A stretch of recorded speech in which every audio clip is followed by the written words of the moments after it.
Hello প্রিয় মানুষ, আসসালামু আলাইকুম। মমস কিচেনে আপনাদের সকলকে স্বাগতম। আজ আমি আপনাদের তৈরি করে দেখাবো শীতকালীন একটি অসাধারণ এবং মজাদার চুষি পিঠার রেসিপি, যেটি আপনি ঘরে বসে খুব সহজেই তৈরি করতে পারেন। প্রথমে একটি প্যানে পানি দিয়ে সেটিকে গরম করতে হবে। পানিটি ফুটে উঠলে অল্প অল্প করে চালের গুঁড়া অ্যাড করতে হবে। এখানে আমি আধা কেজি চালের গুঁড়ার সাথে আধা লিটার পানি অ্যাড করেছি। এরপর আস্তে আস্তে চালের গুঁড়াটি সেদ্ধ করতে হবে।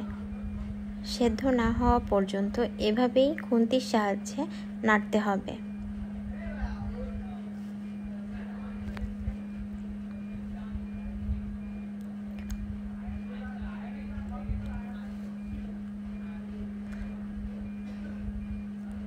এবার একটি পাত্রে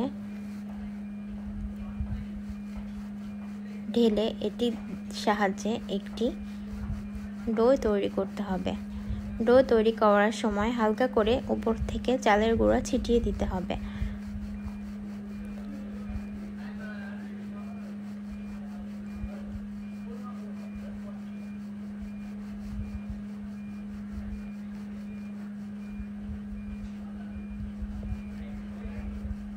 আমার ডোটি প্রস্তুত হয়ে গেছে। এবার ডো থেকে ছোট ছোট করে কেটে এভাবে লম্বা লম্বা দড়ির মতো বানাতে হবে এবং এভাবে কাটতে হবে।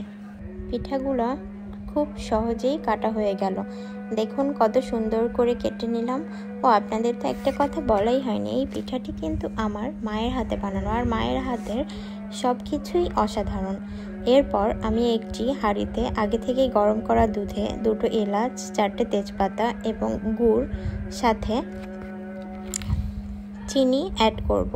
মিষ্টিটি আপনারা আপনাদের যার যার পছন্দ মতো ব্যবহার করতে পারেন এবং কিছু সময় জাল করে এটাকে বারবার নাড়তে হবে। তারপর একটু লবণ দিয়ে আবার এটিকে জাল করে নেব এবং আস্তে আস্তে করে পিঠা ঢালতে হবে আর নাড়তে হবে। সবগুলো পিঠা ঢালা হয়ে গেল এবং এভাবেই আস্তে আস্তে নেড়ে পিঠাটি তৈরি করতে হবে। দেখুন কত সুন্দর তৈরি হয়ে গেল আমার চুষি পিঠা।